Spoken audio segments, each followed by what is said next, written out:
I didn't expect it to be this way. It wasn't supposed to happen like this.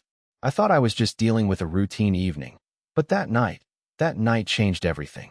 It was a Thursday, an ordinary Thursday, just like any other. The kind of day that doesn't hold any particular significance. And yet, for me, it would be the one I'd always remember. I wasn't expecting any surprises when I walked into the house that evening. In fact, I wasn't even thinking much about anything at all. I just finished a long day at work, and all I wanted was to take off my shoes, make a quick dinner, and sink into the couch with a good book or maybe catch up on the latest news. But when I opened the door, something felt different. The house was completely silent. Now, silence isn't unusual in itself, but it felt strange that night. Normally, there would be the hum of the refrigerator or the soft shuffle of footsteps in the other room. But that night, there was nothing. I stood there for a moment, letting the quiet settle around me. Then I heard the faint sound of something in the kitchen.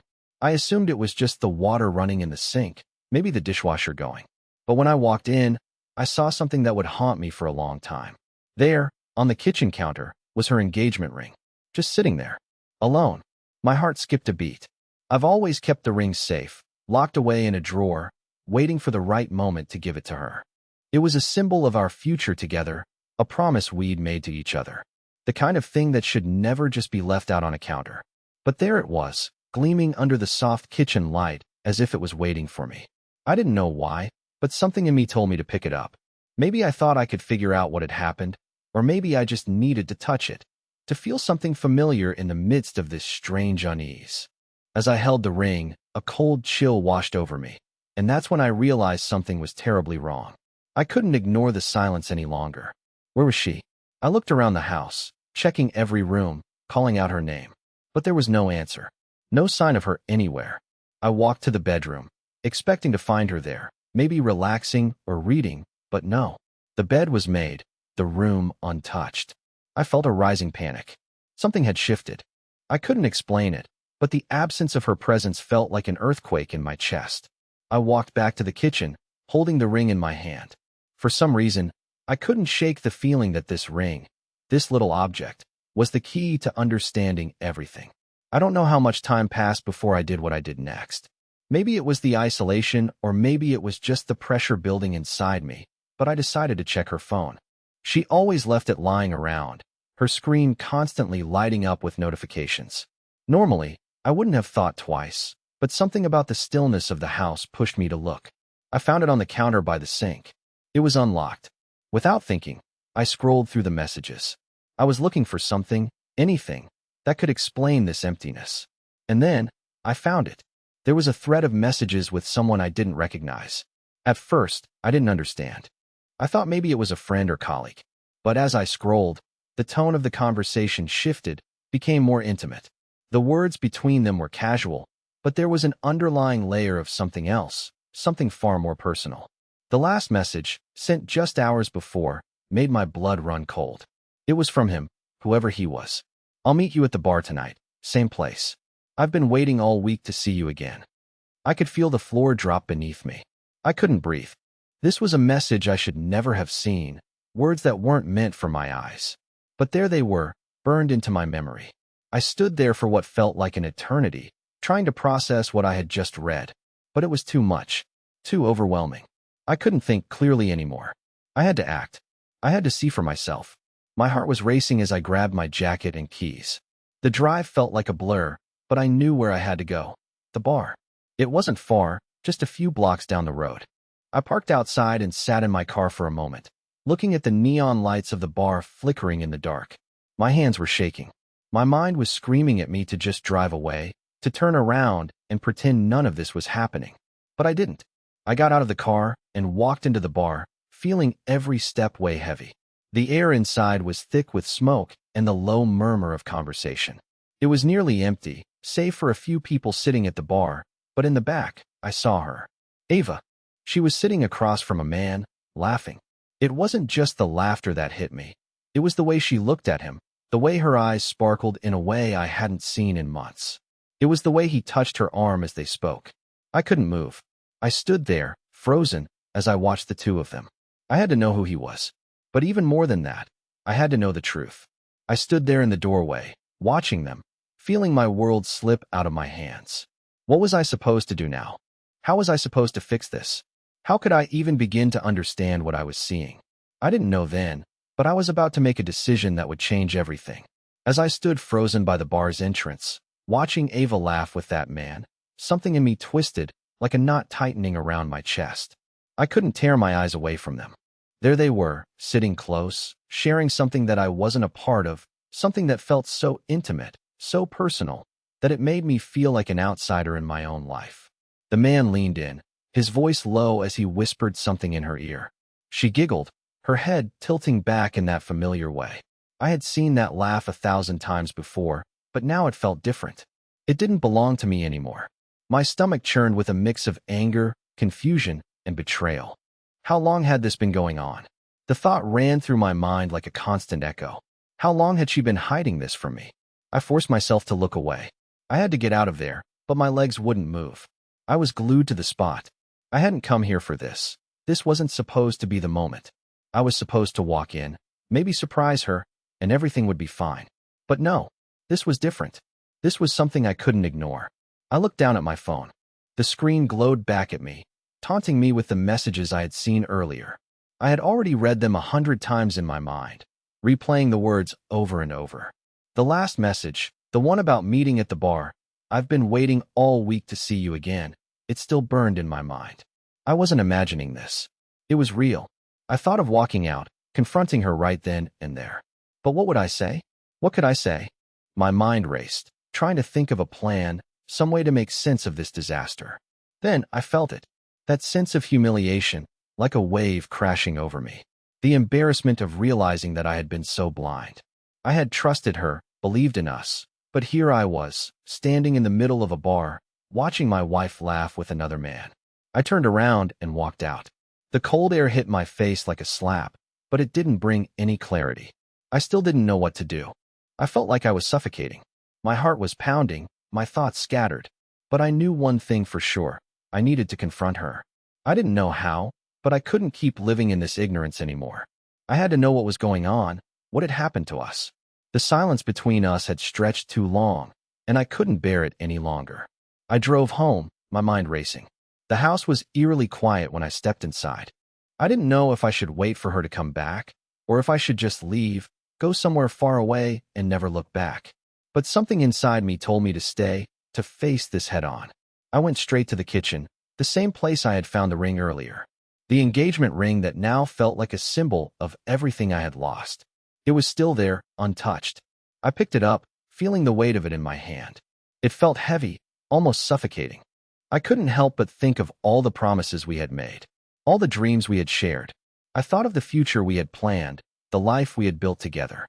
And now, here I was, holding the ring that no longer meant anything to her. That's when it hit me. I couldn't just sit here and wait. I couldn't just pretend this wasn't happening. If she wanted to keep playing this game, then so be it. I wasn't going to let her destroy everything we had built without a fight. I didn't know exactly what I was going to do, but I knew it had to be something bold, something that would shake her to the core, just as I had been shaken. I took one last look at the ring, then grabbed my coat and headed out the door. I wasn't sure where I was going, but I knew I couldn't stay home. Not now. Not after everything that had happened. I drove to the bar again. The same one. The place where my entire world had started to unravel. But this time, I wasn't just going to watch from the sidelines. I wasn't just going to be a passive observer in this twisted game anymore. I had to make her see, make her realize what she had done. As I walked back into the bar, I saw her again. She was still sitting there, still laughing, still oblivious to everything around her. But this time, something was different. I wasn't the same person who had walked out earlier. I was angry. I was hurt. But most of all, I was determined. I had to confront her, and this time, I wasn't leaving until I got the truth. What happened next would be something neither of us could have predicted. I walked back into the bar, my mind racing, my pulse quickening. The dim lights of the place felt almost suffocating, and the quiet buzz of conversations only made the silence between me and Eva feel more intense. I spotted her right away, still sitting across from that man, still laughing like everything was perfectly fine. This time, though, I wasn't going to stand at the door, a silent observer. I had already seen enough. The anger I felt earlier now simmered beneath the surface, pushing me forward. I walked straight to their table. Neither of them noticed me at first. Eva was too caught up in whatever joke they were sharing, and the man was leaning in, clearly enjoying the moment. But as I stood there, the world seemed to slow down. I could hear my heartbeat in my ears, thudding louder with each passing second. I wasn't sure what I was going to say, but I couldn't let it go on any longer. Finally, Eva looked up. Her eyes widened for a moment, and I saw her smile falter. The man across from her shifted in his seat, noticing my presence for the first time. There was a brief moment of awkwardness, as if the air had thickened, but neither of them said anything. Jacek, Eva said softly, her voice tight. What are you doing here? I stared at her for a long beat, trying to control the whirlwind of emotions inside me. What am I doing here? The question was absurd. I wasn't here by accident. I wasn't here to simply ask questions. I was here to demand answers. I think you know exactly why I'm here, I said, my voice low but steady. The man at the table, still looking confused, cleared his throat and stood up. Hey, man, I think there's been some misunderstanding. I cut him off. No, I don't think you understand. This is between me and her. My eyes never left Eva. Her face had gone pale. She opened her mouth, but no words came out. I could see the struggle in her eyes, whether to deny everything, to explain, or to just stay silent. But I didn't need an explanation. I didn't need her to justify the laughter, the intimacy, the messages. I didn't need her to lie to me again. I didn't think it would come to this, I said, barely above a whisper. I didn't think you'd do this to us. The silence stretched on, thick and unbearable. Eva shifted uncomfortably, her fingers tracing the rim of her glass. The man, still standing, looked at me like he was waiting for me to say something else. But I wasn't interested in him. I wasn't even sure who he was yet, and I didn't care. What is this? I asked, my voice finally rising. What are you doing with him? How long has this been going on? Eva didn't meet my eyes. She looked down at the table, then back up at the man, as if trying to gauge what to do next. It hit me in that moment. She was ashamed. She knew I had caught her.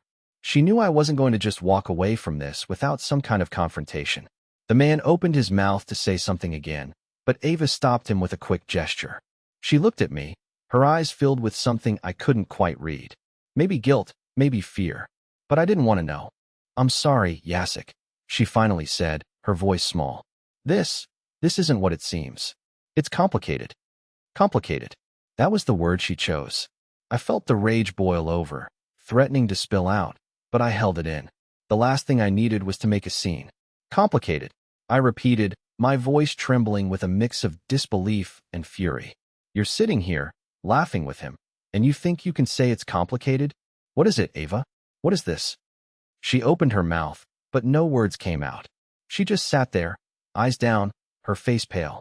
The man, noticing the tension rising, sighed and put a hand on her shoulder. Maybe this isn't the best time for. Shut up, I snapped, turning to him. I'm not talking to you. He stepped back, clearly taken aback by my tone. But I couldn't care less. I had no more patience for the man who had somehow become the other part of my wife's life. I looked back at Eva. How long? I asked again, the question burning in my chest. She took a deep breath, her fingers fidgeting with the edge of her glass. It's been going on for months, she finally whispered, barely audible. I never meant for it to happen this way. I never thought it would get this far. The words hung in the air between us, sharp and cutting. It was like being punched in the stomach. I couldn't breathe. My head was spinning. Months. I had spent months in the dark. And she had been hiding this from me all that time. Without thinking, I turned and walked away. I couldn't look at her anymore. I couldn't stand being in that place any longer. The door to the bar swung open, and I stepped out into the cold night, the chill biting at my skin. My heart was racing, but there was a numbness settling over me now, like a shield wrapping itself around my emotions. I didn't know what to do, didn't know how to fix this. But I did know one thing. This wasn't over. Not by a long shot. I walked out of the bar, the cold air stinging my face as I tried to gather my thoughts. The night felt unreal, like I had stepped into someone else's life. My heart was beating so hard. I could almost hear it echo in my ears. I didn't know where I was going or what I was supposed to do next. I reached my car and sat inside, the engine running but the warmth of the interior doing little to thaw the ice that had settled in my chest. I could still see her face in my mind. Eva, the woman I had married, sitting with him, laughing, so easily slipping into a life I had never known about. Months. She'd been hiding this for months. I gripped the steering wheel, my knuckles turning white. I needed to do something. I couldn't just sit here and let it eat at me. I wasn't going to let her off that easily. I had to confront her again. But this time, I wasn't just going to ask questions. I needed to make her understand what she had done. She couldn't just keep pretending nothing was wrong. I wasn't going to let her. But then a thought struck me. What if I was making a mistake? What if there was a reason for this? Could I really just throw away everything we had? I loved her. I still loved her, despite everything. Could I just walk away from it all? I looked at the engagement ring in my pocket. It was heavy, almost too heavy to carry. The symbol of a life I thought we would have, the promises we made. Could I just take it off, throw it away, and pretend none of it had ever happened? I didn't know the answers. But I couldn't go back to that house. Not yet. I started the car and drove. The city lights blurred past as I tried to think, to make sense of the mess that my life had become. Eventually, I found myself at the park. The one place where I always went when I needed clarity, when I needed to think. I parked near the lake, the water reflecting the cold moonlight. Everything felt so still, so quiet. But my mind was anything but. I knew I had to make a decision. Did I walk away from her? Did I end it here? Or did I try to understand what had happened? I sat there for what felt like hours, just staring at the water, trying to figure it out. But the more I thought, the more lost I felt. I needed answers. And this time, I wasn't going to wait for her to give them to me. I was going to take control of my own life again. I started the car and drove back home. It was time to go inside. Time to face her once more. By the time I got home, the silence in the house felt like a weight pressing down on me. It was almost worse than hearing her laugh with him earlier. At least then, I had the clarity of knowing what was happening. But now, back in this empty house, it felt like I was walking into a stranger's life. I stood in the doorway for a moment, my mind still racing. The lights were off, the air was still. I couldn't even hear the hum of the refrigerator in the kitchen. It was as if everything had been put on pause, just waiting for me to make the next move. I walked in slowly, my footsteps soft on the hardwood floors. The engagement ring still weighed heavy in my pocket, but this time, I didn't take it out. I wasn't sure what I was supposed to do with it. I wasn't sure if I even wanted to keep it anymore. I stood in the living room, staring at the couch where we had spent so many nights together, watching movies, talking about our dreams, our plans. It all seemed so distant now, so unreal. Just then, I heard the faint sound of footsteps coming from the hallway. Eva. I could tell it was her, but there was something different in the way she walked, as if she was trying to make herself small, trying to avoid whatever confrontation was coming. She appeared in the doorway of the living room, her face pale, her eyes red like she'd been crying. Jacek, she whispered, her voice trembling.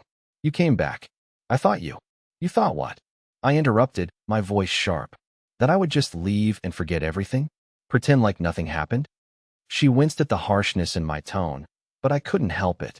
I couldn't stop the anger rising inside me. This wasn't just about a night out or a single mistake. It was about betrayal, about months of lies and hidden truths. I had been living a lie, and now, I was staring at the person who had helped create it. I never wanted to hurt you, she said quietly, her hands trembling at her sides. I never meant for any of this to happen. Then how did it happen, Eva? I asked, my voice cracking. How did we get here? How did you go from the woman I married to this? Laughing with him, lying to me for months. She swallowed hard, her eyes darting to the floor. She looked ashamed, but there was something else there too, something I couldn't quite read. Fear? Guilt? Or was it something darker, something deeper than just a simple affair? I didn't mean for it to go this far, she said, her voice barely above a whisper. It just happened. It started small, you know? A few texts here and there. Then one thing led to another. I shook my head, unable to process what she was saying. You think that makes it okay? You think that makes it justifiable? No, of course not, she said, tears welling in her eyes. I'm not trying to justify it. I'm not trying to make excuses. I didn't know how to stop it once it started. I felt a lump form in my throat. This was not the person I had married. The woman in front of me wasn't the woman who had promised me forever. And what about us, Eva? I asked, my voice barely audible. What about our life? What about everything we built together? I know I've ruined everything, she whispered, her voice breaking. I can't take it back. I can't undo what I've done. I was confused, and I didn't know how to talk to you anymore. I didn't know how to fix it, so I ran. The words hit me like a punch to the gut. She had run? From me? From us? I stepped back, trying to process everything she had just said. It felt like my entire world had shifted. For months, I had been walking around, thinking everything was fine. I had been content in my ignorance, in my trust, and now I was left with nothing but questions. I don't know if I can do this anymore, I said, the words leaving my mouth before I could stop them. The moment I said them, I knew they were true. I didn't know if I could trust her again. I didn't know if I could ever look at her the same way. She looked at me, her face crumpling as if she had been waiting for those words. Please, Jacek, don't say that. Don't give up on us. I'll do anything. I'll fix this. I swear, I'll do whatever it takes. I didn't say anything. I just stood there, feeling the weight of her words and the sting of her betrayal. There was so much pain in the room, so much unspoken hurt, and I didn't know if I was strong enough to bear it anymore. The silence stretched on, thick and heavy, as I tried to decide what to do next. Would I walk away? Would I let go of everything we had? Could I forgive her? Or was this the end of the road for us? I wasn't sure. Not yet. But I knew one thing for certain. I wasn't going to make this decision without understanding exactly who I was dealing with. I needed answers, and I wasn't going to stop until I got them. The room felt suffocating, like the air had been sucked out of it. Eva was standing there, tears staining her face, her eyes wide and desperate, but I couldn't find it in myself to reach out to her. I wasn't sure what to do, what to feel. Jacek, she whispered, stepping closer, but I instinctively took a step back. I couldn't be near her. Not yet. I can't fix this, can I? I said, my voice hollow. I can't just forget what you did, what you've been doing. Eva reached out, but I flinched away. No, I said firmly. You don't get to touch me right now. Not after everything. Her face crumpled, the tears falling faster. I'm sorry. I'm so sorry, Jacek. Please, just let me explain. I never wanted to hurt you. I never meant for this to happen. I wanted to believe her. I really did. But the more she spoke, the more her words felt like empty promises. I didn't mean for it to happen. I'm sorry. I'll fix it. How many times had I heard these excuses before? How many times had she lied to me without a second thought? Who is he, Eva? I asked, the question sharp. Who is he that you've been seeing behind my back? She hesitated, a flicker of guilt crossing her face before she spoke. His name is Alex. He's just someone I met. We talked at first, then it just happened. I clenched my fists. Alex. The name hit me like a slap. The man who had slowly taken my wife from me, piece by piece. Why? I asked, my voice breaking. Why him? Why not talk to me? Why didn't you come to me when things started going wrong? Why did you let this go on? She didn't answer right away. She just stood there, biting her lip, her hands trembling at her sides.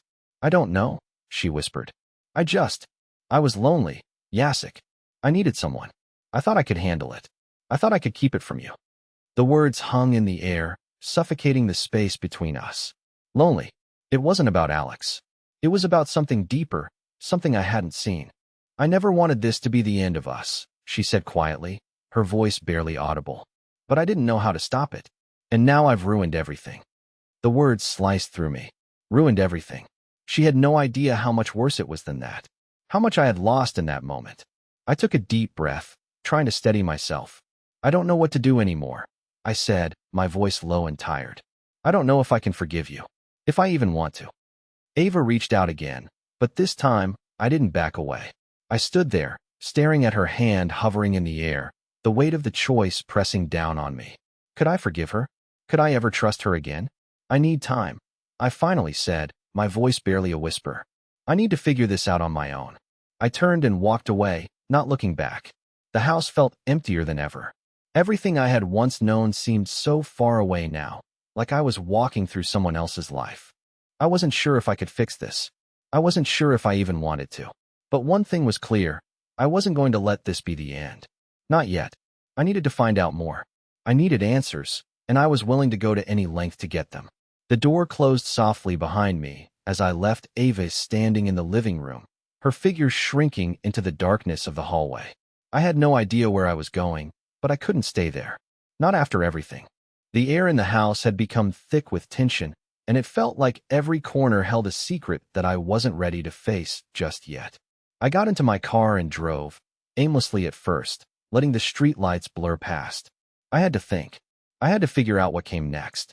Eva's confession about Alex, the affair, the betrayal, it all seemed so surreal. Part of me still wanted to believe it wasn't real, that she hadn't been lying to me for months. But another part of me couldn't ignore the weight of the evidence that was right in front of me. I ended up at the park again, parking near the same spot by the lake. The water glimmered under the moonlight, calm and still, while my mind was anything but. I sat there for a long time, staring at the dark expanse, thinking about everything that had led to this moment. My fingers gripped the steering wheel, knuckles turning white. I could feel the anger bubbling up again, mixing with the hurt. How had I not seen it? How had I not known something was wrong? The answer was obvious. I had been too trusting, too naive. I had believed in us, in the life we had built together, and I had refused to acknowledge the cracks that were slowly forming beneath the surface. But now those cracks were impossible to ignore, and I couldn't let it go, not until I understood the full extent of her betrayal. I pulled my phone from my pocket, my fingers hovering over the screen. I could feel the pull of curiosity, the need to know more about Alex, the man who had come into my wife's life and torn everything apart. Eva had given me his name, but that was just the beginning. I quickly searched his name online, and sure enough, there he was. A picture popped up, tall, dark-haired, and smiling confidently into the camera. There was something about his smile that made my blood run cold. It wasn't just the fact that he had been with Eva, but the way he carried himself, the sense of entitlement in his posture. I could almost see the way he had weaseled his way into her life, making her believe she needed him. I scrolled through his social media profile, barely able to stomach what I was reading. The pictures of him at the same bar, smiling, laughing, it all seemed so perfect. But underneath the perfect exterior, I saw something else. I saw his comments on Eva's photos, the way he had tagged her in posts, his messages. They weren't just friendly. They were loaded with intent. "Can't wait to see you tonight," one message read. Another, "I miss you already." The knot in my stomach tightened. My mind raced, and for the first time since everything had started unraveling, I felt a surge of clarity. This wasn't just an affair. This was something more calculated, something deeper. I needed to confront him, but I wasn't sure how, or even if I should. Part of me wanted to scream at him, demand answers, but I knew that would get me nowhere. Instead, I needed to be smarter. I needed to figure out who he was, really. I needed to understand his connection to Eva, and maybe, just maybe, I could find a way to make her realize what she had done. But as I sat there, staring at the screen of my phone, I realized something. I wasn't just trying to get revenge. I was trying to save something. A part of me was still holding on to the hope that there was a chance to fix things. A small, fragile hope that maybe, with the truth, Eva could understand the depth of the pain she had caused, and maybe, just maybe, I could find a way to forgive her. I closed the phone, took a deep breath, and started the car again. The journey ahead wouldn't be easy, but it was the only choice I had left. I wasn't done yet. Not by a long shot. The next few days were a blur. I spent hours wrestling with my thoughts, replaying every moment with Eva, every conversation, every look we had shared. It wasn't just about the affair anymore. It was about everything I thought I knew, everything that had been shattered in a matter of hours. I knew I had to make a decision. But deep down, I knew the only way forward was to confront her, not with anger, but with understanding. I called her the following morning. My heart was pounding as I dialed her number, unsure of what I'd say, unsure if she'd even answer. When she did, her voice was hesitant, fragile. "Jacek, I want to talk," I said, trying to keep my voice steady. "I need to understand. Not just about Alex, but about everything. I don't want to be angry anymore. I want us to talk honestly. Can we meet?" There was silence on the other end before she finally whispered, "Yes, of course." We decided to meet at the same park where I had spent so many hours lost in thought. The lake was still, the early morning sun casting long shadows over the path. It felt strangely peaceful. When I saw her, standing by the water, her eyes red from the sleepless nights, my heart sank a little. She looked so lost, so fragile, like the woman I once knew, but with a layer of pain between us that hadn't been there before. She stepped toward me, her hands trembling. "I know I've hurt you, Jacek. I can't take it back, but I want you to know that I'm sorry. I'm truly sorry for everything. I took a deep breath and met her gaze. Eva, I don't know if I can just forgive you. But I can't keep living in this pain either. I can't keep blaming you for everything when I didn't see what was happening between us. We both failed, Eva. I wasn't there for you the way I should have been, and I know that now. Her eyes filled with tears, and she nodded slowly. I wasn't honest with myself either. I thought I could keep everything under control, but I was drowning in my own silence. I should have come to you, but I didn't know how. I stepped closer to her, feeling the weight of everything we had both been carrying. So what do we do now? She wiped her eyes and smiled softly, her voice shaking. We start over. If you're willing, we can try again. But this time, no more lies. No more running. I want to rebuild this with you, Jacek. I want to work through it. I hesitated for a moment. Everything inside me screamed that I should walk away, that this would never be the same. But a part of me, the part that still loved her, knew that maybe, just maybe, we could fix this. Not instantly, not perfectly, but maybe we could try. I don't know if I can trust you again right away, I said quietly, but I'm willing to try. Together. She stepped forward and wrapped her arms around me, and for the first time in what felt like forever, I allowed myself to hold her back. We stood there, by the water, the early morning sun casting a warm glow on us. It wasn't a perfect solution, and it wouldn't be easy, but in that moment, I realized that forgiveness wasn't about forgetting. It was about moving forward with the knowledge that we could both do better. We walked away from the park together, the first steps toward healing. It wasn't going to be easy, but as long as we both kept trying, honestly, with open hearts, I knew we could find our way back. And for the first time in days, I felt a small spark of hope. The road ahead was uncertain, but I wasn't afraid anymore. We had a second chance, and that was enough.